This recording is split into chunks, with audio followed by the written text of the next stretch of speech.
Hi everyone, welcome back to the Roshni diaries. So Sunday కదా, కొంచెం special చేద్దాం అనుకుంటున్నాను.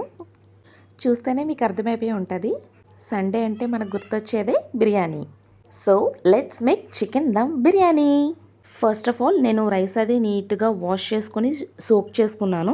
నెక్స్ట్ ఆనియన్స్ బాగా ఫ్రై చేసుకున్నాను. తర్వాత వచ్చేసి చికెన్ నీట్గా తీసుకొని వాష్ చేసుకొని మ్యారినేషన్ ప్రాసెస్ అనేది స్టార్ట్ చేసేసాను. సో మనకి మ్యారినేషన్కి ఫస్ట్ చికెన్లోని సాల్ట్ అండ్ కొంచెం పసుపు, కారం, అలాగే చికెన్ మసాలా, నెక్స్ట్ ధనియా పౌడర్, కొంచెం కర్డ్ వేసుకున్నాను. నెక్స్ట్ అల్లం వెల్లుల్లి పేస్ట్, ఫ్రైడ్ ఆనియన్స్, చిల్లీస్, అలాగే కొంచెం లెమన్ స్క్వాష్, కొంచెం ఆయిల్ అండ్ ఘీ అండ్ పుదీనా, కొత్తిమీర కూడా వేసుకొని నీట్గా కలుపుకొని 1 అవర్ నేను మ్యారినేట్ చేసుకున్నాను. నెక్స్ట్ వచ్చేసి రైస్ బాయిల్ చేసుకోవాలి. సో అందులో ఈ బిర్యానీ స్పైసెస్ అన్నీ వేసుకొని నీట్గా బాయిల్ చేసుకున్నాను. మనకి రైస్ అనేది ఒక 70% ఉడికితే చాలండి. నెక్స్ట్ కొంచెం ఆయిల్ కూడా వేసుకోవాలి, ఎందుకంటే రైస్ అంటుకోకుండా ఉండడానికి. అలాగే పక్క స్టవ్ మీద చికెన్ కూడా పెట్టేసుకున్నాను.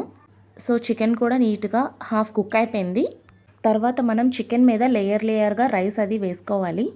తర్వాత ఫ్రైడ్ ఆనియన్స్, పుదీనా, కొత్తిమీర కూడా వేసుకోవాలి. నెక్స్ట్ లెమన్ స్క్వాష్, ఘీ, అలాగే నేను స్టార్టింగ్లో గ్రేవీ తీసి పెట్టుకున్నాను. ఆ గ్రేవీ కూడా కొంచెం వేసుకొని నెక్స్ట్ రైస్ బాయిల్ అవుతున్నప్పుడు వాటర్ కొంచెం తీసుకున్నాను.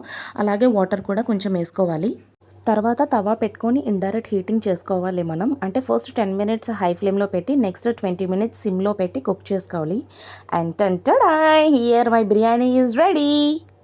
చెప్తే నమ్మరండి, చాలా అంటే చాలా బాగుంది. ఎంత టేస్ట్ ఉందో, ఒక్కో ముద్ద తింటుంటే ఇంకా ఇంకా తినాలనిపిస్తుంది, అంత బాగుంది. సో నా సండే ఇలా అయ్యింది. Bye bye.